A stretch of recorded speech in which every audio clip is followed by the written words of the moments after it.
Hello students, how are you all? I hope you all are fine. Please अपने घर पे safe रहना as you are watching the rate of spreading of this pandemic is getting really high. पहले हम लोग बहुत confidently कह रहे थे कि हरियाणा में cases नहीं है, we are safe, but अब वो भी नहीं है, ठीक है, cases are increasing very rapidly. तो बच्चे और बुजुर्ग स्पेशली ससेप्टेबल हो आप लोगों को जल्दी हो सकता है, आपका इम्यून सिस्टम उतना स्ट्रांग नहीं होता है जितना एक एडल्ट का है. So please pay attention to your health, do wash your hands regularly, okay, and maintain distance, don't roam outside. थोड़े दिन इंडोर्स रह लो, बीमार हो जाओगे वरना. नाउ आपको मैंने कल कहा कि आपको सबको कंप्लीट करके काम डिपॉजिट करना है. What was the motive? Because most of you are not completing your work on time. Views कम है वीडियो पे. Why? Because you guys are not watching the video, and this is really disappointing. आप लोगों पे pressure नहीं है कोई, but we are doing this hard work for you only. So please don't let our hard work get wasted. Please pay attention to the videos. Do understand the concept carefully. Schools खुल जाएंगे जल्दी ही, लेकिन हमारा क्या motive है कि आपका syllabus पीछे नहीं रहना चाहिए. दोबारा रिवाइज कर लेंगे चीज़ों को, बट उतनी क्लियरली तो नहीं हो पाती है ना. एक तो हम चैप्टर को 6-7 दिन में पढ़ रहे हैं, कितना अच्छे से हो रहा है चैप्टर, अगर आप ध्यान से पढ़ना चाहो तो, ठीक है. Please pay attention to your studies, we are highly requesting you for this, okay. What we have discussed in the previous classes, we were discussing the French Revolution. French Revolution का मेन ईयर 1789 है, ये मैंने आपको बता दिया है. 1774 से हम स्टोरी लाइन डिस्कस कर रहे थे, हम आ गए थे 1793 पे. 21st Jan 1793 was the date when Louis XVI was executed publicly. What does this mean?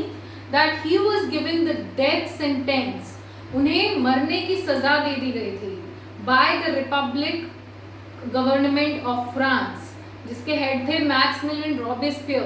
उनके खिलाफ केस चला था लुइस 16 के खिलाफ कोर्ट में, एंड फाइनली क्या डिसाइड हुआ था, that he should be given death sentence. Death sentence कब मिला? 21 Jan 1793.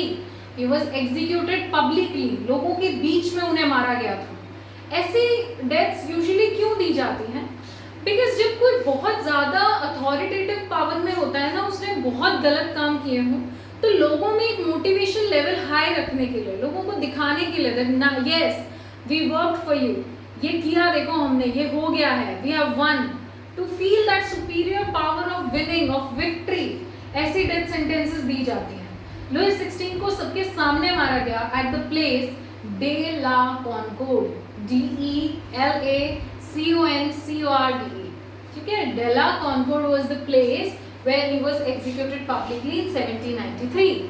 So जो मोनार्की थी वो तो डिमोलिश हो चुकी है कम्प्लीटली. अब हमने कहा था कि कोई ना कोई हेड तो चाहिए. कोई भी कंट्री हो, उसकी गवर्नेंस को, उसके एडमिनिस्ट्रेशन को एक हेड की जरूरत होती है. सो अब तक जो कॉन्स्टिट्यूशनल मोनार्की था देश, अब वो क्या बन गया है? Republican. Why? Because the head of the state is now elected by the people. और वो कौन थे? Maximilien Robespierre. Why? Because Jacobin Club was the most famous and the most important club in the whole process. जितना भी newspapers में सारी publicity करनी थी, लोगों को अवेयर करना था अबाउट द इक्वल राइट्स जो मिलने चाहिए थे. 1791 के कॉन्स्टिट्यूशन में एक्टिव सिटीजन्स को ही तो राइट टू वोट मिला था ना.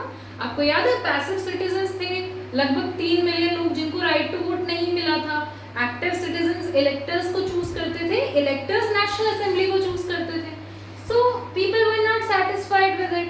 अब वो मैक्सिमिलियन रॉबेस्पियर से एक्सपेक्ट कर रहे थे that now we will get equal right to vote, now we will get a society that is equal. अब हमें बेसिक ब्रेड अवेलेबल होगा, वेजेस हमारी इक्वल होंगी. ये सारी एक्सपेक्टेशंस किससे थी? Head of the Jacobin club, ठीक है. अब जैकोबिन क्लब के हेड रॉबेस्पियर इलेक्टेड हेड बन गए. रॉबेस्पियर की जो कंट्रोल था वो बहुत ही सिवियर था. He gave severe control and punishment to the people. Those who saw those he saw as enemies of republic, जो भी उन्हें ये लगता था कि रिपब्लिक के अगेंस्ट हैं, मेरे अगेंस्ट जा रहे हैं, गवर्नमेंट के अगेंस्ट जा रहे हैं, जैसे कि नोबल्स थे, क्लर्जीज थे, जो हायर रैंक पर्सन्स थे, उनसे उनके मन में इतनी खिलाफ उनके हेट्रेड भर चुकी थी that he wanted all of them to die. वो क्या करते थे कि जैसे ही उन्हें लगेगा कि रिपब्लिक के अगेंस्ट जा रहे हैं, he sought to imprison them, जेल में डाल देते थे। उनके खिलाफ रिवोल्यूशनरी ट्रिब्यूनल थी एक, वो केस लड़ती थी, अगर दोषी पाए गए उसी टाइम उन्हें डेथ सेंटेंस दे दिया जाता था by the process of guillotine, GUILLOTINE। What was the procedure of guillotine? There were two poles and in between the poles there was a blade. The person was kept by the position of neck at that blade and the head was beheaded. Okay, the head was cut from the whole body. This was the punishment of guillotine. ये गुलिटिन procedure क्यों था? क्योंकि doctor गुलिटिन ने ही इसे invent किया था। ठीक है, वो सबको इतनी सिवियर पनिशमेंट दे रहे थे। जितने भी चर्च थे वहां पे फ्रांस में, उन्होंने सबको बंद करवा दिया। He was against the clergy and nobles. So what he did? He abolished all the churches. Church बंद कर दो, जो चर्च की बिल्डिंग है वो किस काम आएगी? उसे उन्होंने कन्वर्ट कर दिया बैरक्स में। बैरक्स होते हैं for army, okay, where army people reside, उन्हें बोला जाता है बैरक्स। सो उन्होंने सारी जो बिल्डिंग्स थी चर्चेस की, उनको बैरक्स और ऑफिसेस में कन्वर्ट कर दिया। We don't need churches, he said. We need barracks and offices in the society. Society में इक्वालिटी लाने के लिए जो टर्म्स यूज होते थे पहले, madam for ma'am and monsieur for sir, these were the terms used. Now the common term was used as citoyen. What was citoyen? Its meaning was citizen. So what this brought? This brought equality in the society. Robespierre ने एक maximum ceiling लगा दी थी on the wages and prices of grains. लोगों की main दिक्कत क्या थी उस टाइम सोसाइटी में? That they were not getting bread, they were not getting grains of time, on time. This was the main problem. तो उसको कैसे सॉर्ट करोगे कि एक जो हेड है वो एक मैक्सिमम सीलिंग लगा दे, इससे ज्यादा रेट आप नहीं कर सकते, लिया ही नहीं जाएगा आपका ग्रेन, रखे रहने दो। बट वो रखे रहने भी नहीं दे रहे थे, उन्होंने फोर्स भी किया। You have to bring this grain to the market. You cannot stock it, and you have to sell this grain at this permanent price only. जैसे आपको एक सरकार कह दे कि आप अपने घर में स्टॉक भी नहीं कर सकते हो ग्रेन, क्योंकि ऑलरेडी पॉपुलेशन हमने देखा था वहां 1789 में 23 मिलियन से 28 मिलियन हो गई थी। ओके, सो ऑलरेडी पॉपुलेशन की डिमांड्स को फुलफिल करने के लिए ग्रेन्स एंड ब्रेड नहीं था। सो अगर लोग स्टॉक करने लगेंगे तो वैसे ही अवेलेबल नहीं होगा, और जब कम अवेलेबल होगा तो प्राइसेस बढ़ेंगे। So what he did, he forced the farmers that you have to bring the grain to the market and you have to sell it at the permanent price fixed by me. ये इतनी सारी severe control and punishment कि जो उनके favour में थे ना, जो उनके खुद के जैकोबिन क्लब्स के मेंबर थे, वो भी मॉडरेशन चाहने लगे थे। अरे भाई आराम से करो, What are you doing? You are giving so severe control and punishment to the people. ये तो नहीं चाहती थी फ्रेंच सोसाइटी, उन्होंने तो आपसे बहुत अलग उम्मीदें रखी थी। And what you are giving to the people?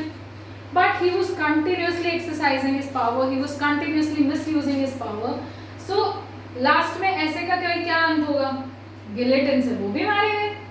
1794 में even Maximilian Robespierre was given the death sentence by guillotine.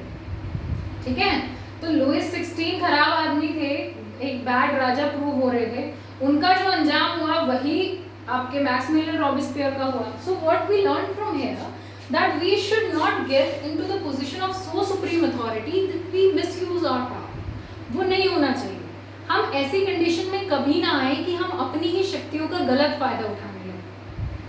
Maximilian Robespierre का अगर आपसे टर्म पूछा जाए, टाइम स्पैन, कब उन्होंने रूल किया? 1793 to 1794।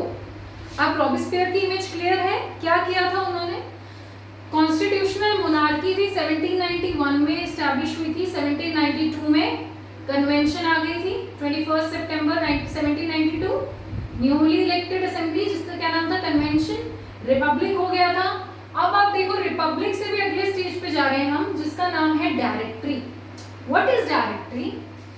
Fall of Jacobin government. The Jacobin government head by Maximilien Robespierre fell fell down, उनको death sentence दे दिया गया। जब वो सरकार गिर गई तो अब देश को क्या चाहिए? एक नया संविधान, एक नई सरकार, एक नया हेड। ऑब्वियसली उनके बिना एडमिनिस्ट्रेशन तो चलेगी नहीं। तो जो न्यू कॉन्स्टिट्यूशन बना अब 1794 के बाद, उसमें सबको राइट टू वोट नहीं था।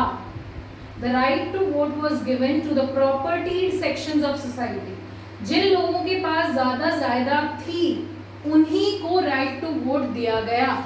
जिनके पास प्रॉपर्टी नहीं थी उनको राइट टू वोट नहीं दिया गया। ठीक है, स्टार्टिंग में आपको याद होगा ऐसा ही हुआ था कि पैसिव सिटीजन्स को राइट टू वोट नहीं था। वही कंडीशन दोबारा आ गई है कि नॉन प्रॉपर्टी सेक्शंस को वोट राइट टू वोट नहीं है।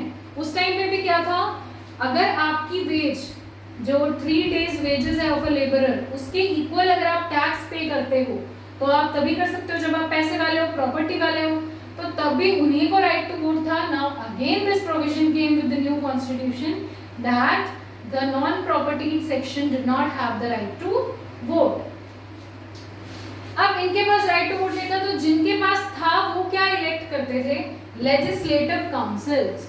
What was legislative council? Legislative means the persons or the body of persons which make laws. उन्हें बोला जाता है legislative council. Council is the group of members or the body of members. वो है council. तो legislative council को elect करते थे। 2 legislative council किसने elect की? यहाँ जो property वाले लोग थे, अमीर लोग थे, उन्होंने किन्हें elect किया? 2 legislative council को। अब इतने सारे लोग मिलके सुप्रीम अथॉरिटी तो नहीं ले सकते, हेड तो कोई ना कोई होना ही चाहिए। बट जो फ्रांस का एक्सपीरियंस रहा था, इन्होंने सीख लिया था कि एक को हेड बनाओगे तो मिसयूज ऑफ पावर होनी ही होनी है। लुइस 16 ने भी यही किया और मैक्सवेल रॉबिस्पियर ने भी यही किया। अपने अतीत से सीखते हुए इन्होंने क्या किया? They made 5 members as the head of the state. ये 5 मेंबर्स को चुनते थे। कौन चुनता था? Legislative council. The 2 elected legislative councils which were elected by the property sections of the society, they nominated or appointed directory. Directory क्या थी? 5 लोगों की ऐसी टीम जिन्हें हेड ऑफ द स्टेट कहा जाए। 5 लोगों को हेड ऑफ द स्टेट क्यों कहा जा रहा था? Because in the past they have learned that power should not get concentrated in one hand. If power gets concentrated in one person, the chances of misusing the power are very high. Okay? तो कोई भी एक व्यक्ति अपनी शक्तियों का दुरुपयोग ना कर सके, इसलिए इन्होंने हेड ऑफ द स्टेट कितने लोगों को बनाया? 5 लोगों को। इन 5 लोगों की टीम को क्या कहा जाता था? डायरेक्टरी। सो अब सबसे पहले वो टाइम था 1774 में लुइस 16 राजा बने थे। फिर टाइम आया 1791 का, कॉन्स्टिट्यूशन आ गया। फिर आया 1792, रिपब्लिक हो गई कंट्री। रिपब्लिक होने के बाद कौन आ गए? Maximilian Robespierre. 1793 के बाद 4 के बाद क्या हुआ? डायरेक्टरी आ गई। तीनों फेसेस क्लियर है आपको? पहले France became a constitutional monarchy, then it became a republican country, then again due to the failure of the Jacobin government it was ruled by the directory. What was directory?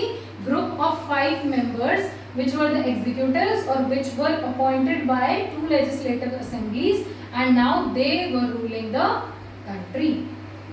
अब क्या होता था इनमें? देखो आपको यहाँ दिख रहा होगा, ये लोग इन्हें चूज कर रहे हैं लेकिन ये हेड ऑफ द स्टेट है। ठीक है, तो इन दोनों में हमेशा क्लैशेस रहते थे।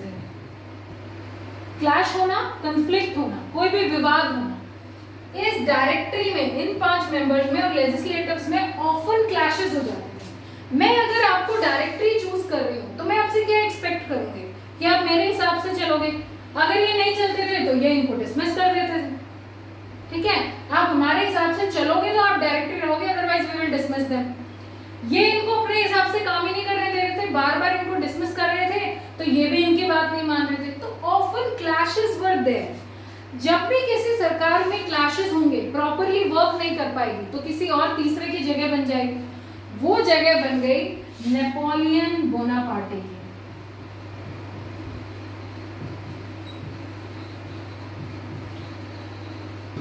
He was a military dictator.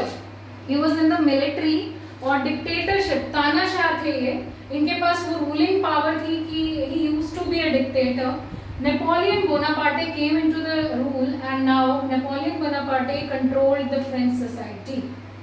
ठीक है, अब इतना समझ लो. इसके बाद जो हम नेक्स्ट पार्ट समझने वाले हैं, जो पूरा फ्रेंच रेवोल्यूशन हमने पढ़ा अब तक, पूरी फ्रेंच सोसाइटी फ्रॉम 1774 टू 1794, यहाँ तक के बाद तक की फ्रेंच सोसाइटी में विमेन का क्या रोल था. अब तक मेन पढ़े जा रहे हो, third state, first state, second state. किसी ने सोचा कहाँ है विमेन का रोल कहाँ है? जैकोबिन क्लब से भी उनकी एंट्री हटा दी, नेशनल असेंबली से भी बाहर निकाल दिया. जब 5 मई 1789 को स्टेट जनरल की मीटिंग बुलाई थी, उसमें भी विमेन को बाहर निकाल दिया. So what was the role of women in the whole revolution, ये भी देखना जरूरी है. सो 5 सेकंड्स के लिए बोर्ड से फटाफट रीड करो, then we will study the role of women in the revolution.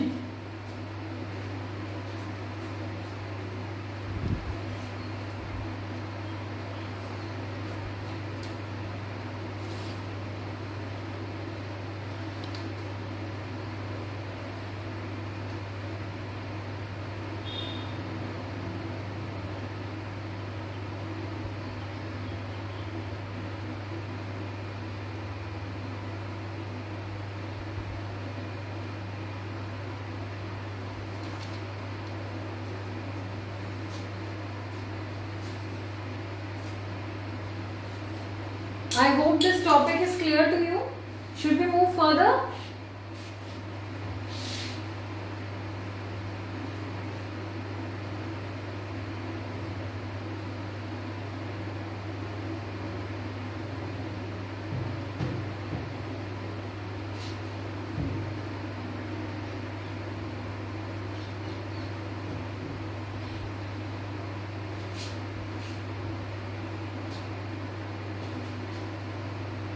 ये बहुत ही इम्पोर्टेंट पॉइंट था कि in the place of madam and monsieur what was the term used. ये एमसीक्यू में आपसे पूछा जा सकता है. The term was used as citizen. What does it mean? Citizen. अब नेक्स्ट टॉपिक जो हम पढ़ रहे हैं वो है रोल ऑफ विमेन.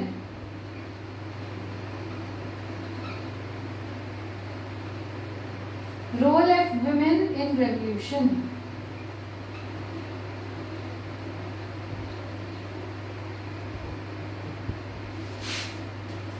जब हम रोल ऑफ विमेन डिस्कस करेंगे तो पॉइंट्स में डिस्कस करते हैं ताकि आप लोग भूलो नहीं. आपके साथ साथ मैं ऐसे मान लेती हूँ, मुझे भी नहीं पता अभी इसके बारे में, हम पीछे की स्टोरी लाइन को देखते हुए पॉइंट्स फ्रेम करते हैं. Okay, first point. अब क्योंकि जैकोबिन क्लब्स की मेंबर विमेन नहीं थी, ये हमने देख लिया, तो विमेन को अपने खुद के क्लब्स चाहिए to discuss their matters, to discuss their issues. So what did women do? They formed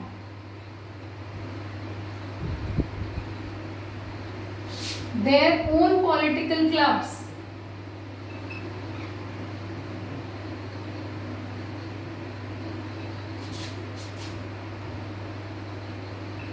And newspapers.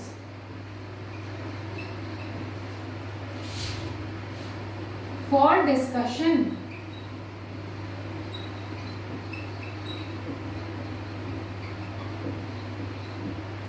जो प्रॉपर न्यूज़पेपर है फ्रेंच का, उसमें भी विमेन की पावर दिखाने के लिए दे वर नॉट एक्साइटेड. वो चाहते ही नहीं थे कि रोल आए विमेन का इन द रेवोल्यूशन. सो अब विमेन क्या करेंगी? जैसे आज की सोसाइटी का भी अगर आप एग्जांपल मान के चलो, जब आपकी आवाज उठाने के लिए कोई नहीं है तो आप क्या करते हो? खुद की आवाज खुद उठाओगे. यही तो विमेन कर रही है ना. आजकल आप एनजीओज होते हैं डिफरेंट वुमेन के लिए, डोमेस्टिक वायलेंस के लिए होते हैं. तो ऐसे ही फ्रेंच सोसाइटी क्या कर रही थी? When they were not allowed to be the part of the Jacobin clubs, men मतलब इतना ज़्यादा उनको allowed नहीं था to take part in the activity, तो उन्होंने क्या किया? खुद के अपने political clubs खोले. अगर किसी political club में उनकी entry allowed भी थी ना, तो उनके views कोई नहीं सुनता था, उनको कोई importance ही नहीं मिलती थी. What are their views, what they want to discuss, what plans they have, कोई नहीं सुनता था. तो उन्होंने क्या किया? अपने खुद के पॉलिटिकल क्लब्स खोले और खुद के न्यूज़पेपर्स चलाए, ताकि खुद के पॉलिटिकल क्लब्स रहेंगे तो वहाँ आके वो मीटिंग तो कर सकती हैं, डिस्कस कर सकते हैं their views, and they had their own newspapers. ठीक है, लगभग पूरी फ्रेंच सोसाइटी में 60 विमेन क्लब्स खुले थे, जिसमें से सबसे इंपॉर्टेंट क्लब था the society for revolutionary and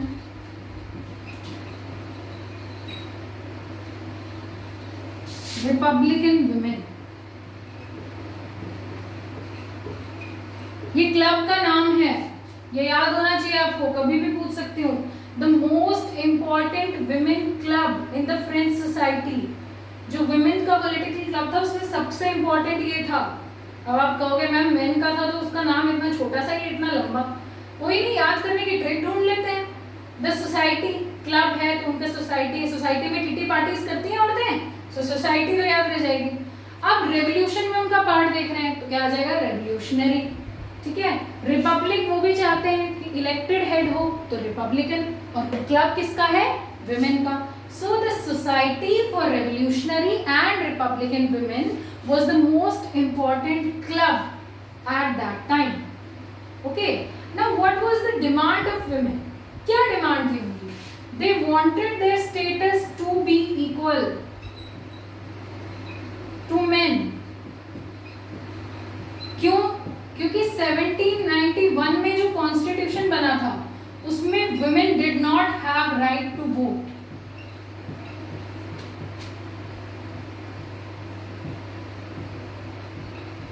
मैंने आपको बताया था पैसिव सिटीजन्स में ऐसे 3 मिलियन पॉपुलेशन थी, जिसमें वुमेन भी थी, चिल्ड्रन भी थे। 3 मिलियन पीपल वर देयर जिनको राइट टू वोट नहीं मिला था। सो जब 1791 के संविधान से उन्हें इतनी उम्मीदें थी और उन्हें राइट टू वोट नहीं मिला, what they wanted the status to be equal to men. जब हम कमाते हैं, हमारे भी व्यूज हैं, हम आपके बच्चों की टेक केयर करते हैं, तो फिर हमारे व्यूज, हमारे राइट्स इक्वल क्यों नहीं होने चाहिए? सो 1791 में women did not got any right to vote। और जो संविधान लिखा गया था उसका नाम मैंने आपको बताया था declaration of rights of man and citizen.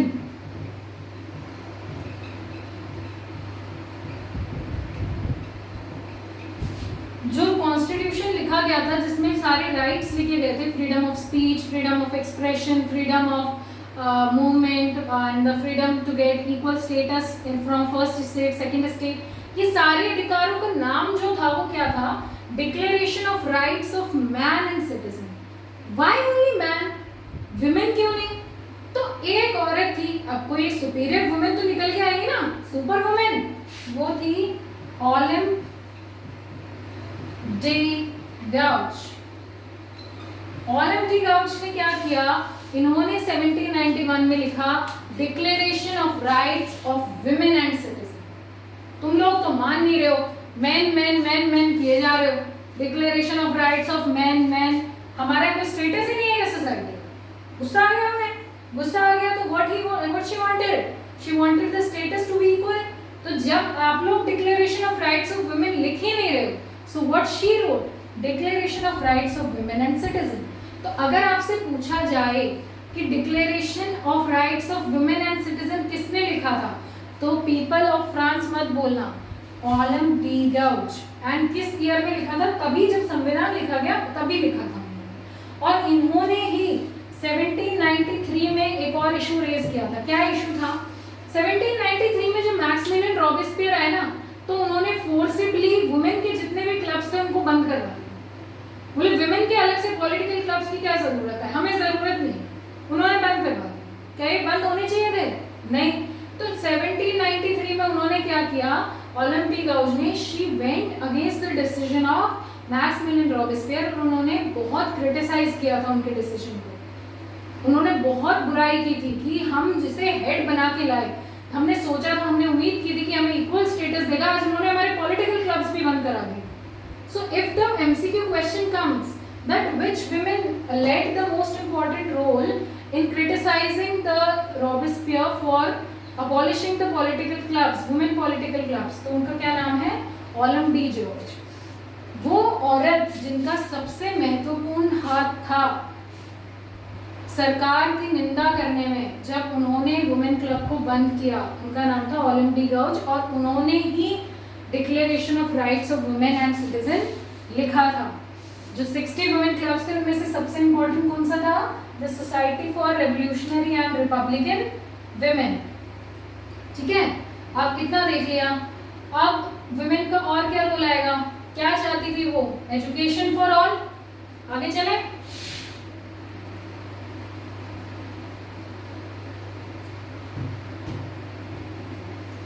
ये पॉइंट्स अपने आप से रिलेट कर लेना, अगर रिलेट कर लोगे तो भूलोगे नहीं।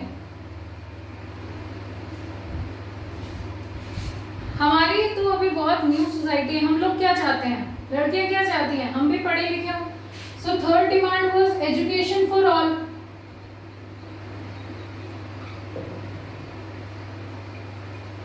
तो मैंडेटरी स्कूल्स तो खोले गए सब जगह, लेकिन कंपल्सरी किया गया education of girls also. Mandatorily schools were open for everyone, but what the girls wanted, that education should be compulsory for all the girls. Marriage एक ऐसा कॉन्ट्रैक्ट बनाया गया, marriage was made as an agreement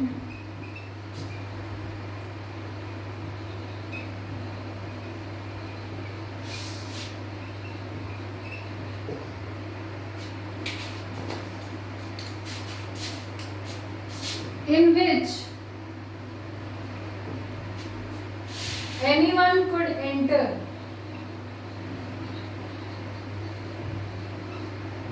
freely. शादी को एक ऐसा रिश्ता बनाया गया जिसमें अगर विमेन चाहे तो भी वो शादी कर सके, ऐसा नहीं कि उसकी फोर्सफुली ही किसी आदमी से शादी कराई जाए। सो ये भी डेवलपमेंट थी in the life of women. अब आपकी तो जबरदस्ती शादी करा दें, 18 के होते ही चलो भाई, एक आपसे पूछा जाए do you want to get married, do you want to study further, आपको करियर करना है, आपकी चॉइस का लड़का हो, तो ये सारी चीज़ें भी इंपॉर्टेंट होती है इन द डेवलपमेंट। सो इसीलिए मैरिज एक ऐसा एग्रीमेंट बनाया गया जिसमें विमेन भी अपनी चॉइस रख सकती थी। डाइवोर्स को लीगल कर दिया गया, डाइवोर्स वाज लीगल। इसका क्या मतलब है कि औरत भी तलाक दे सकती थी आदमी को। पहले तलाक देना बहुत बड़ा पाप था। Divorce was such a big mistake. The people used to term it कि आपकी बेइज्जती हो गई, आपने तो सब कुछ खराब कर लिया, जिंदगी बर्बाद कर ली। पहले कानूनी तौर से आप रिश्ता तोड़ ही नहीं सकते थे, फिर कानूनी तौर से डाइवोर्स को लीगल बना दिया, ठीक है कर सकते हो। फिर पहले क्या राइट्स मिले कि only main can divorce women. क्यों भाई, वुमेन डाइवोर्स क्यों नहीं दे सकती? सो ये भी डेवलपमेंट का पार्ट था, वुमेन भी अब डाइवोर्स दे सकती है। ठीक है, तो ये पूरे टोटल स्टेप्स थे जो इन्होंने किए for their development. Then they wanted the right to vote, उनका स्ट्रगल चलता रहा। आपने देखा 1793 1794 को हमने बोला था रेन ऑफ टेरर। इस रेन ऑफ टेरर में जैकोबिन क्लब्स जो रॉबर्टस्पियर थे उन्होंने क्या किया था, पूरे वुमेन पॉलिटिकल क्लब्स बंद करा दिए थे। But still women continued their struggle. Women continued their struggle for right to vote. और जब वो अपना ये स्ट्रगल कंटिन्यू करती रही तो फाइनली उनको राइट टू वोट कब मिला? 1946। अगर आपसे पूछे कोई that when did women got the right to vote, they got the right to vote in 1946, that was equal to men. Okay, women का रोल समझ में आया पूरा रेवोल्यूशन में।